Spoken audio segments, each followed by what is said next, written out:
Welcome to another deep dive. Today, we're going to be cracking open Drive Your Plow Over the Bones of the Dead by Olga Tokarczuk. Oh, yeah, I've heard of that one. We've got excerpts from a book review to guide us. Mm-hmm. And, well, we're on a mission to figure out what makes this book so buzzworthy. Okay. Why is everyone talking about it? Well, you've likely heard that Tokarczuk won the Nobel Prize in Literature. Oh, right, yeah. So there's that immediate draw. Makes sense. But this book is particularly interesting because it doesn't fit neatly into any one genre. Oh, really? Yeah, it's got mystery, Okay. philosophy, and even some elements of a thriller. Oh, wow. So it's really keeping readers on their toes, not knowing quite what to expect. Right. It constantly plays with your expectations. Interesting. For example, let's talk about the main character, Okay. Janina Duszejko. Janina Duszejko. Yeah, imagine an older woman living in a remote Polish village, Cook it.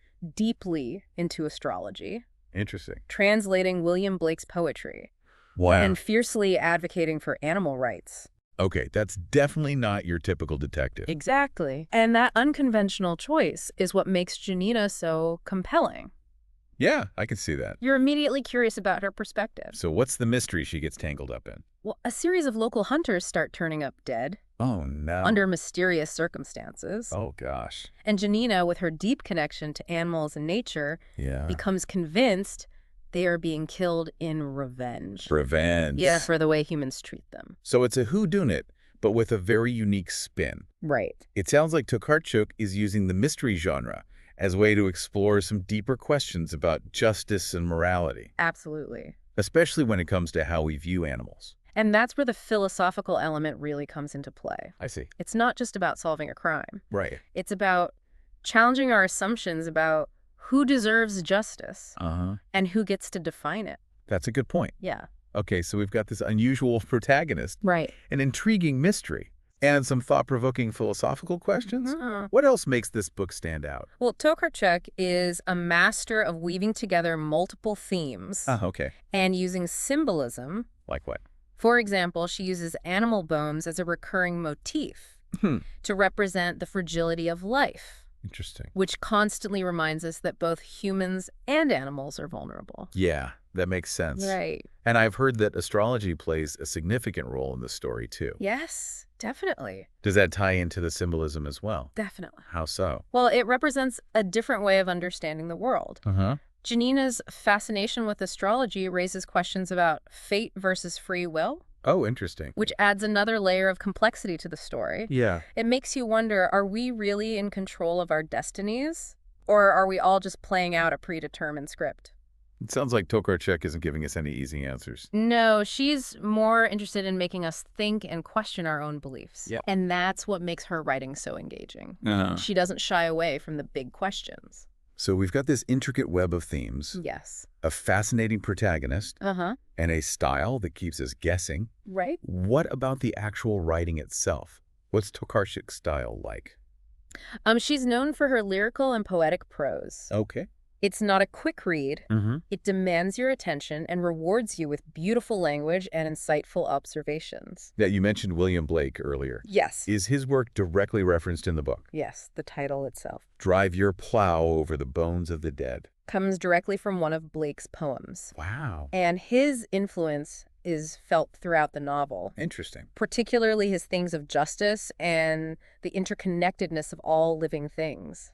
Interesting. So Tokarczuk is not just telling a story, she's also engaging in a dialogue with another literary giant. Exactly. She's building on a rich literary tradition while adding her own unique voice to the conversation. This is a book that invites you to think deeply and reconsider your place in the world. Okay, so far it sounds pretty amazing. Yeah. But now I'm curious, what are some of the potential criticisms or drawbacks that readers have brought up? Because let's be real, no book is universally loved. That's true. And some people might find the book's pacing a bit slow, especially if they go in expecting a fast-paced thriller. Okay. The story unfolds gradually focusing on Janina's internal world and her unique way of perceiving events. So it's a character-driven story rather than a plot-driven one. Right. It's more about exploring Janina's mind and her philosophical musings than it is about racing towards a resolution. Now, what about the fact that she's an unreliable narrator? Does that factor into the potential criticisms? Yes, absolutely. The book is told entirely from Janina's point of view, Okay. and her perceptions are colored by her beliefs and her astrological interpretations. Ah. So as a reader, you're constantly questioning what's real and what's filtered through her unique lens. So there's an element of uncertainty that runs throughout the book. You're never quite sure if you can fully trust Janina's version of events. Exactly, and some readers might find that frustrating. I can see that. They might prefer a more straightforward narrative where the lines between truth and fiction are clear.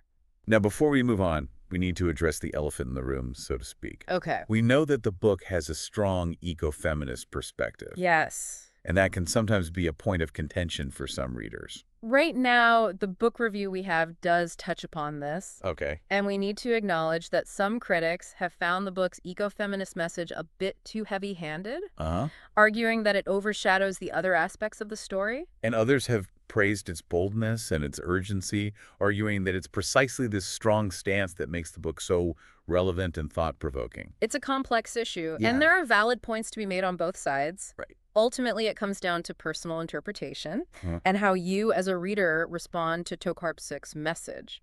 So it sounds like Drive Your Plow Over the Bones of the Dead is a book that's bound to spark conversations and debates. It's a book that challenges you to think critically, Uh-huh. to question your assumptions, Okay. and to consider different perspectives. And that brings us to the end of part 1 of our deep dive into Drive Your Plow Over the Bones of the Dead.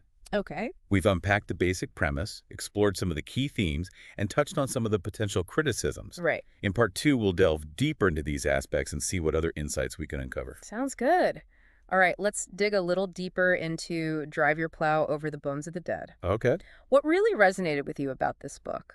What stood out as particularly interesting or impactful? Well, I think what struck me most was Tokarczuk's ability to make you see the world through Janina's eyes. Uh-huh. You start to question your own assumptions about the natural world Right. and how we treat animals. Yeah. We tend to think of ourselves as separate from nature, Yeah. even superior to it. Uh-huh. But Janina's perspective challenges that human-centric view.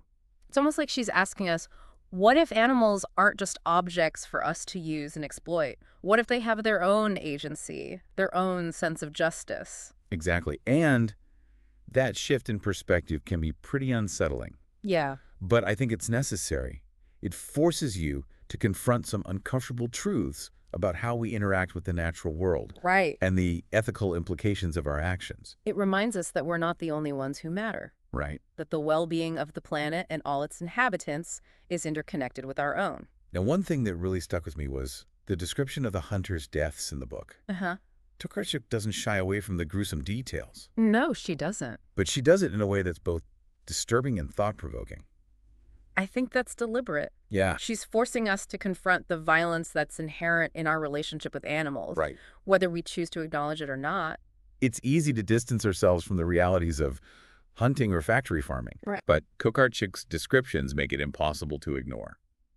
And I think that ties back to the book's ecofeminist perspective, which we touched upon earlier. Yes. There's a clear connection being made between the exploitation of nature and the subjugation of women. Yes. The book review explicitly mentions that some critics see the book as a powerful statement about the interconnectedness of these issues, Uh-huh. how they both stem from a patriarchal system that values domination and control. Exactly. And I think it's important to note that Tokarczuk doesn't present these ideas in a didactic or preachy way. Right. She weaves them organically into the narrative through Janina's character and her unique way of seeing the world. Right. It's not a lecture.